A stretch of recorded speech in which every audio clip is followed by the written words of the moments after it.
a way of reframing using a boundary is boundaries are used to keep relationships of value in your life. Because if we don't put a boundary in, it can bubble up and bubble up, and we think we're being kind by not saying anything or not rocking the boat, and then it can become untenable. With alignment comes authenticity. That is one of the key pillars of alignment. So in your book, you talk about the importance of embracing authenticity. So how has your own journey towards self-acceptance evolved over the years? Hugely. So, I mean, I came from a very violent childhood. My father was very, very violent, and my mother colluded. So I didn't have a safe person in my house. I was told I was bad. And so it was kind of hyper arousal, walking on eggshells, and then just trying basically to be anyone but myself, because being myself got me hurt physically and ostracized emotionally and mentally, and often mentally and emotionally abused as well. So that was very early on. I was taught that being me was bad, and so I stepped out of, or tried to step out of, my authenticity. Now, I always had this real sense inside of myself. I had a very strong voice, I always have, but that wasn't an environment that it was allowed out in or to flourish. So I tried and learnt then the careful, magnificent art of people pleasing. Every now and again, I couldn't keep it in, because I am who I am. Got Sagittarius moon, and so things are going to blow up and come out sometimes. I'm going to be really truth seeking, authentically myself. But I learned that, and then because of this shame and the trauma that goes with it, hand in hand, and not wanting people to know, and being told that people can't know, and all of these things, and of course it's my fault, and not wanting to be rejected by friendships or society, I dimmed my light. I minimized myself. So in friendships I would accept scraps, but I tried to also be a really, really good girl, get good grades, work super duper hard, make up for your failings in all these other areas, and don't let anyone know you're not perfect. And then you go into work from that place, and that's why you burn out, because I was so busy trying to A, outrun my trauma and never face it, and B, be so goddamn perfect that it could kind of, no one could ever guess that I was suffering from massive imposter syndrome. And all of this was because I wasn't authentic. When I first went into coach training in like 2014 in California, I remember explicitly that I hated the word authenticity. I was like, oh, it's so Californian, it's so American, it's so ick. And let's be completely honest, it wasn't that. I had such a troubled relationship with the word authenticity because I was afraid of it, because I'd learned in the past, like I say, that it had given me, it was painful for me. And so the biggest piece of work I've ever had to do on myself was removing the layers of armor, my masculine. I sat in my masculine for years because it felt safer.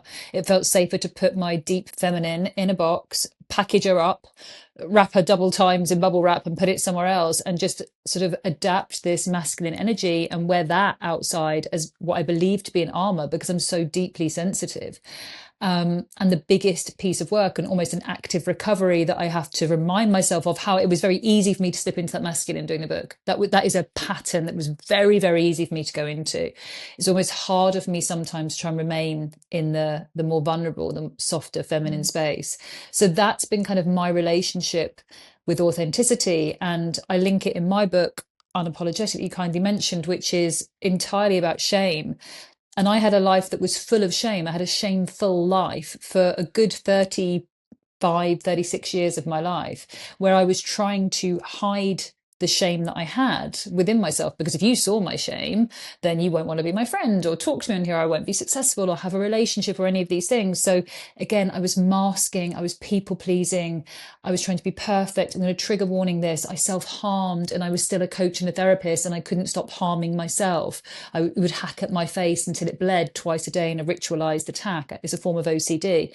And I did all of these things because I just was, again, unable, or felt unable, to be connected fully, own, and be within my authenticity. And as soon as I did do that, and as soon as I integrated and embraced and embodied my full, entire unapologetic self, hence the title of the book, all of my shame left.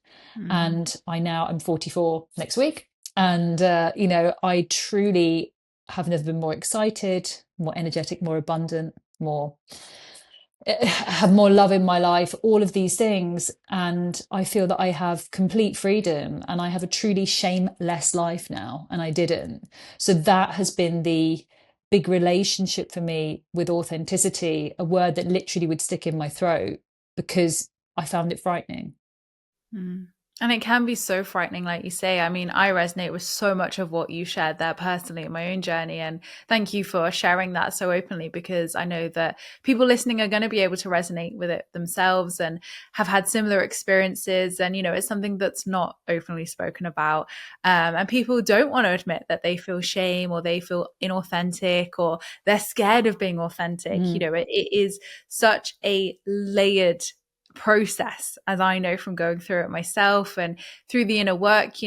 There's so many layers to all of this that we, with hindsight, can look back and say, well, it was this and it was this and it was because of this. But at the time, you don't know that. You're just, Mm. uncovering those layers and moving through all the different facets of authenticity and coming home to yourself and who you were meant to be. And it is the most rewarding work you can do, but maybe doesn't feel as easy when you're going through it. But I know that people listening to what you've just shared, Annalie, is going to be super inspiring to share that it is possible and that it is achievable for them too with the work.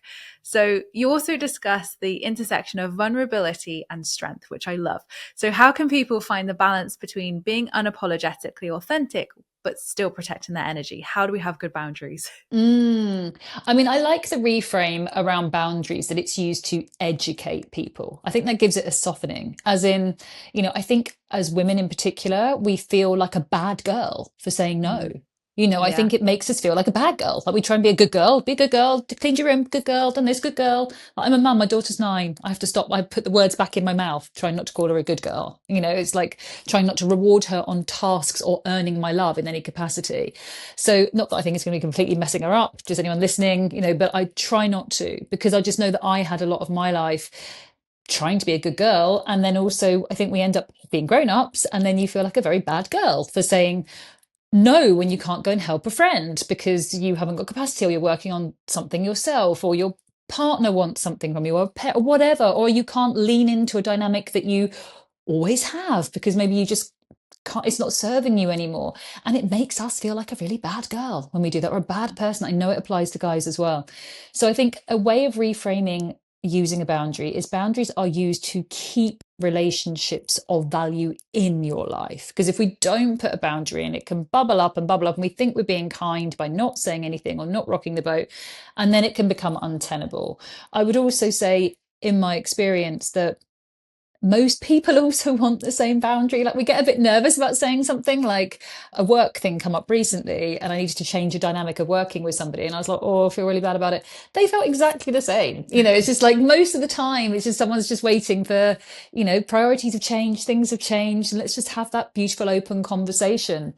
But use it as a form of educating someone else about you and your needs. And that also allows them to do the same.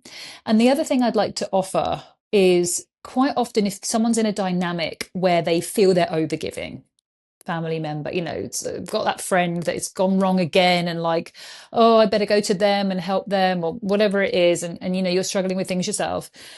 And we think we have to go in there to help them out from a loving, nurturing, beautiful place, right? And it is. But every time you dive in to fix somebody else's problems, you're also undermining their sense of being able to solve it for themselves. So a kind reframe of why you're putting in a boundary and how to do it is this: Emma, darling, I'm so sorry. I can't come in and do this one with you tonight. But listen, I've seen you do XYZ, 2 books, massive wedding, your podcast, everything else, and you've done all of that. You've got so much strength. And I've seen you go through so many hard things. I am here to cheer and I'll support you when I can. I just can't come in and do that one for you right now. So that is empowering someone, reminding them of their strength, saying you're there next to them, but you're just not going to lead them through it. And actually over time, that's also allowing someone to kind of develop into themselves and develop into their own strength. I think, again, we can often feel unworthy of unconditional love, and sometimes we feel we have to earn it, and earning it doesn't mean abandoning our own needs. We have to make sure we do. The old adage is true: the oxygen mask, you fit your own first, you fill your own cup first. But we don't, because again, we feel like bad girls when we do. But it can be a really beautiful thing to empower someone else in a really loving way, and also use it, as I say, as a form of educating someone about how to positively remain in people's lives, because we all change. We need to educate people on, I'm not doing that anymore. I'm more involved in this right now. Would you like to join me? A source of education is a very different reframe for a boundary. Yeah. And I really resonate with this myself because as a Virgo, as a projector in human design, I'm like, I can help you. Like whenever someone's like, I'm going through this, I've got the solution. I'm Yeah. here. And it's been so hard to rewire that to be like, no, Emma, let them figure it out. Like the power is not with you giving them all the answers, because I don't know all the answers as well, but the power is actually in letting them figure it out. And all the advice I would give, and I'd have one friend who I'd continuously like offer like solutions to. I'd know that would be the perfect thing to sort them out, and they'd never take action or do it because it came from me. Like it wasn't coming from them. And then when I stepped back and was like, do you know what? I'm going to let you figure this out because I'm sick of giving the same advice like 100 times at this point. They figured it out because they did Mm, it their way. They did it the way that they were meant to. So I think it's hard sometimes when it's wired in you as Virgos to be like, oh, I can help, yeah. to actually step back. And I loved how you reframed it there so beautifully, because it felt so supportive. It didn't feel like, I cannot do this. And it's like that firm boundary. It felt really loving and supportive. And I think it's great that you share that, because I think sometimes there is that kind of firmness to boundaries when it doesn't have to be like that. It can be that soft. It doesn't have to be so binary. I think that boundaries have become a bit trendy, and sometimes people throw those words around and we lose the meaning or intention of them. And as I say, if we reframe it, the boundaries are used to keep relationships of value in your life. If somebody doesn't get your boundary immediately, let's just say you've changed something quite significant. I don't know, you're not eating a certain food group anymore. Give the family members a couple of times to catch up on that. They're likely to get it wrong. Doesn't mean they're disrespecting you, okay, straight away. Now, if people continue to do that, that's a different conversation. But we need to allow people to catch up as well. If I'm educating somebody about something to do with me, and if it's a big shift, let's just allow a little bit of space and grace for people to kind of come along with that as well. Yeah, absolutely. So in Apologetic, you talk a lot about friendships. So how do you define a healthy, unapologetic friendship? So I would say, I'm a little sweary Mary, you can bleep me if you need to, but with my friends as well, I did a big post, it went quite viral, and it was that good friends call you out on your shit kindly. And that to me is an unapologetic friendship. And what I mean by that is my friends would take a stand for me, for my highest good. So if I'm playing small, they'd be like, whoa, whoa, whoa, hang on a minute. A bit like the boundary that you've done X, Y, and Z, like remind me of my worth. Same as with them. And equally, if they saw me going down a path of making a choice that is not aligned with the person that I am, they would be having me by the collar and just going, what are you doing? That's like they know we hold similar integrity, and they would not be, we have a dynamic where they can absolutely call me out and go, that's not you. Are you okay? Do you need some help? This doesn't sound quite right. What's going on there? And shame plays a role in that. Like, obviously, we can all have things that are, maybe within our romantic relationships or whatever. You don't need to share everything. No one needs to feel they have to share everything with people. But if there are things that you're doing, behaviors or activities, and you're not wanting to share any of that with friends, there's a likelihood there might be some shame tied into that. So I would say unapologetic friendships are the ones where you can take things into them, and those friends are going to act in your highest good, whatever that means. It might be some, kind of tricky feedback for you, like, I don't think that's the right choice, or it could be challenging you to go up to another level, or it could be the deepest sort of softening and wrapping around you. But there's that kind of respect and container and honesty. And the other part of it is that it's being still able to cheer for people, Mm. even if things aren't fantastic, say, for you at that moment, not having jealousy and envy. I mean, I was single for years after my divorce, and I mean years, like, a few very disappointing, like, sort of dating connections, but single. And some of my friends would meet people, see, and I'd be like, and maybe they hadn't been single as long or whatever. I'm just giving this as an example. Was there a little bit of me that was like, oh, looking forward, wish it was my turn. But there was also a massive part of me that was always delighted for them. And the same if I got a good opportunity with work. Now, there were other people in my life that I thought were friends that when something did go really well for me, dropped away. And you're like, Mm, wow, okay. And that I think is something that's really interesting and telling. And the older that I get, the more I realize that if somebody isn't willing to cheer for you, if they can't raise a smile, there's a difference between can't and won't. If somebody can't, there could be a reason, i.e. they're going through some stuff themselves or something's happening, but they will always let you know that. They will, maybe not yeah. immediately, but they'll let you know. And then there's the people that just won't. They won't do you the favor. They won't help you out. They won't cheer for you. They won't be pleased for you. And spoiler alert, they never will. Like if that's Mhm. how they're going, because they fundamentally, you flying is highlighting or mirroring a shadow within themselves that they are yet to address. And I now don't like to have that energy. You know, if that energy is showing up, it's like, look, doesn't you don't have to be a bad person or wrong, but you can't be kind of around my table if that is the case. And yeah, I wouldn't wish to be around someone if I wasn't fully in their team because it's not fair on anybody. Yeah, it's not serving anybody. And No. I really learnt this last year through wedding planning, and it's interesting because Oh, I bet we should go yeah, there because I that would be very oh yeah, resonant because holy crap, does that somehow shine lights on, but I have to have this and I have to have that and you're like, whoa. yeah. And it was really interesting because it made me look at friendships very differently because I've had a successful business for like 13, 14 years. And my closest, oldest friends were always so supportive, like at my book launches. Like, and I thought, wow, like my friends really have my back. Then I got engaged. Then I got married. And I was like, oh, okay. Where have you gone? Where's the support and happiness now? And I was really confused, really confused. Why could they support my work, but not me marrying my partner? Like, what?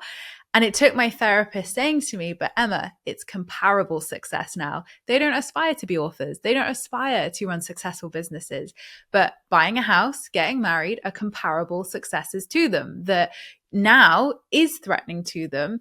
And, you know, it took him saying that don't judge your friendships by who's there in the bad times, because it's very easy for people to Oh, be in the bad times with you. Judge your friendships upon who's there when everything's going right and who can let you shine. And it changed everything for me, but it took that experience to really learn that. And it really shocked me. bravo to your therapist because that is exactly it. It's the people that sit around the table when you share a piece of good news and you see that one person that's like, and they're Mm, not happy. Like I say, I lost a friend when I met my partner. And I'd been, like I say, single for years, been through a hellish divorce, you name it, everything else. And it was fine when I was small, and it was fine when I was broken, it was fine when I was suffering. And another one when I got my book offer. And again, that mm, was fine when I was not doing well and things were, seemingly the lights were not turning to green for me. But yeah, it's absolutely true. And it does not change. And it's really sad. And it's really sad, especially when you're like, but I would never. I yeah. would never. There's so much space in my life to have my own experience and be delighted for you. But if it's Mm, happening, I'm obviously really sorry. And it's a very emotional time, and to feel unsupported is awful. So I'm sorry that happened. But part of me as an older person is also kind of glad that's cleared. We've got a bit of clearing for yeah. you. And, there's a bit of space around you for the right group to surround you now with nothing but love. Yeah. Absolutely. And it's just interesting how different dynamics can show up in those different seasons of your life. And I know that so many people listening are going to be like, that happened to me too. And it's just so fascinating, isn't it? How, it is really defining it by who's there when it's your time to shine and they have to hold that light for you. Hmm. Because you do think it's like, who's there for me in the bad times? Who's there for me in the dark days? Because that support is so valuable as well from friends. But this leads me on again to another great question of you mentioned that friendship should not be one-sided. So what do you think is the key to nurturing mutual support in friendships? I think sometimes, I'm a coach and a therapist, and you are an interviewer and a writer and all these things. Like you and I are probably really good at asking questions. And, it can be that you and I know how to make people feel comfortable, strike up a rapport, make people feel good. We do play roles in friendships as well, right? So, but there can be times that in some dynamics, either it's always been like that or things shifted. That if you think about it like a sort of two-sided house, if you were to step away for a while, for whatever reason, you're getting married, you're going on honeymoon, you're building a business, you're writing another book, you're doing whatever, caring for a loved one, does that stay without you? Or if you step away, does it absolutely collapse? And then you're like, ah, Mm. okay. So that's the one-sided friendship piece. And again, I think I see you nodding, but I mean, I've had so many clients come in as well where it's like, they get people can be like, almost, well, you always come to me, but we always do this at my house. But it's like, well, I can't do that now because I've got to do this instead or whatever. Or Yeah. there's like a lack of compassion or understanding or support or delight, to your earlier point, your fantastic therapist as well. And you realize that actually, oh my goodness, it was me. It was me putting everything into this, or it shifted that way. Now, Mhm. sometimes, of course, there's nuance. Sometimes someone can't, they may be going through something, and we're really happy to dive in and help that up. But yeah, if you find yourself or anyone listening in a dynamic where, be honest, if you stepped away, forget the history. Yes, maybe they were there for you at some point in time and did something amazing. But I always give this reframe. If you were to be at a social event right now, if there's a friendship that people are struggling with and they're thinking about, imagine going to a social event right now, meeting this friend at a party, hearing about who they are right now, their life, their values, what they're all about, what they're doing. Would they be your person? Because Mm. it's okay if they're not, like we do. And again, a bit like that, we're often feeling the same thing. Like more than likely they're also feeling a bit of a disconnect in the dynamic as well. And it's also okay to demote friends. That is okay. Just because they were always in your like tight circle doesn't mean we have to not be friends. We can just not see each other. We can change, and we see people are just in a group dynamic. We can do an active activity together instead of a Saturday night dinner. We can shift around and change. Like, we're changing as people. It's all right to allow that space to happen as well. But yeah, if you think about a friendship, if you were to step away from it because you had to, or for whatever reason, for a period of time, does it stand up without you? Is this person going to lean in? Are they going to, maybe not in the way that you do, everyone's got different communication styles, but are they going to hold it up, or was it always you? It's a bit of a house of cards.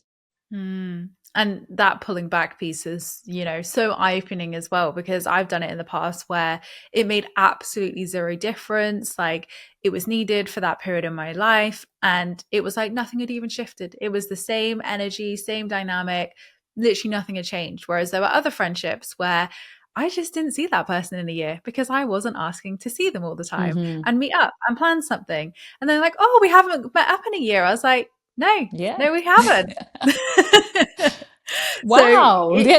Look at yeah. your messages. Yeah. That's not entirely from me. Yeah.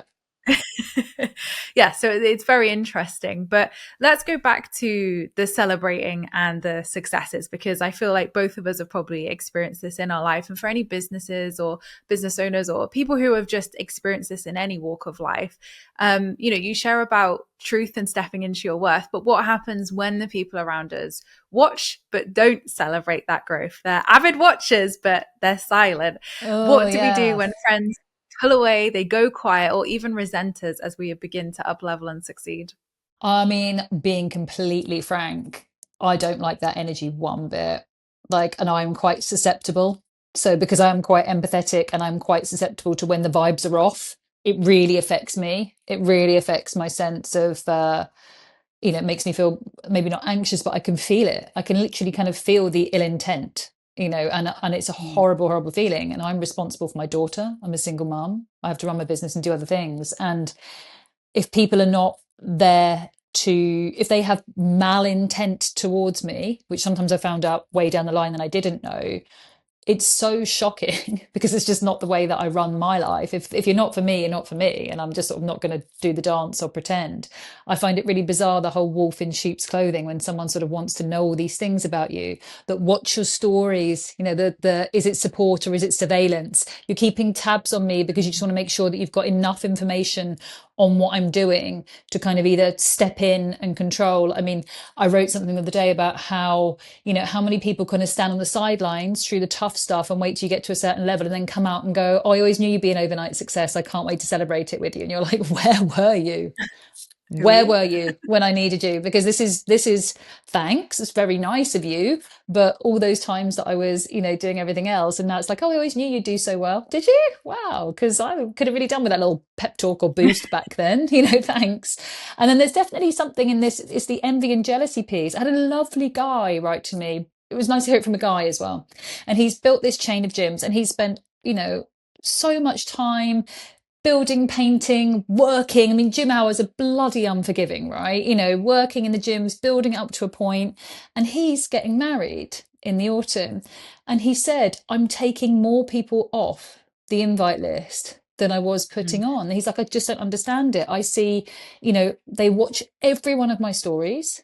They will never like one of my posts or comment, but I know they Mm-hmm. are active online because I see them liking other people's stuff in my space or mutual friends. Like, what the hell? And you're like, look, honestly, there is just no way of excusing that sort of shit. There is no excuse. If your friends, in inverted commas, are treating strangers better than you, I'm sorry. I mean, is that someone that, I'm not saying we have to throw people out or be like anti them, but to me, that's not a real mate. And if you can't sort of, why can't you give me a little high five? What does it cost you to say well done to me? How is that? There's so much space for all of us in this world. You and I could have the exact same job.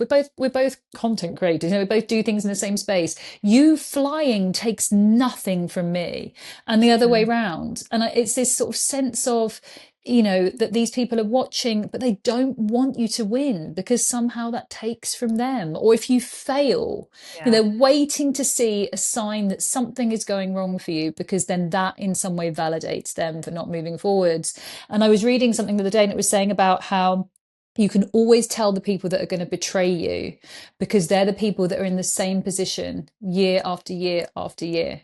They basically don't move forward. And the people that are moving forwards are just trying, it doesn't mean that you're like starting mega businesses. We're just trying new things, or, trying stuff out. And they say that it's the people that are sort of effectively talking the same talk, but staying stuck, that are the ones that will become jealous and envious and eventually betray you. Whereas everyone else is kind of hasn't got the energy to do that because we're facing forwards and trying to do other things and work on things instead. So I would say it's very hurtful. I've had it happen to me.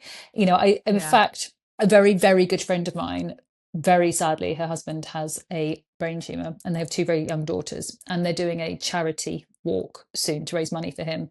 One of the first things I said to set up a social media page was, please don't be disheartened if your friends don't follow this and support you. And I almost felt awful for saying it, but I didn't want her to be more hurt, because obviously such an important thing that all these people that pledge support, especially around something like that. He has a terminal diagnosis. His two children are going to be left fatherless soon, and she's without a husband. And I said, please just know that not everyone is going to jump on this and support you, and it makes no sense, and I'm so sorry, but I just want to say this to you, and like to kind of almost warn you so she didn't like emotionally fall off a cliff. And and she's like, I'm really glad you said that, because sure enough, a lot of people that were like, I'll do anything you want, but then are kind of not doing that. That's an extreme example, but any friend of mine that started a business, I've kind of said the same thing. I'm like, you'll be amazed at how many of your friends don't jump over to cheer for you. Yeah. But like you say, treat strangers better than you. Yeah. I've had Yeah. it. I've had it. And I just think like just liking a post, supporting your friend's product, like they've just started a business. What does a like take? A little comment, congrats or whatever. Like it doesn't take anything from you. And Buy the book, buy the candle, buy. You and I get sent books for free, right? Because we're both yeah, authors. So I get sent a lot of books for free.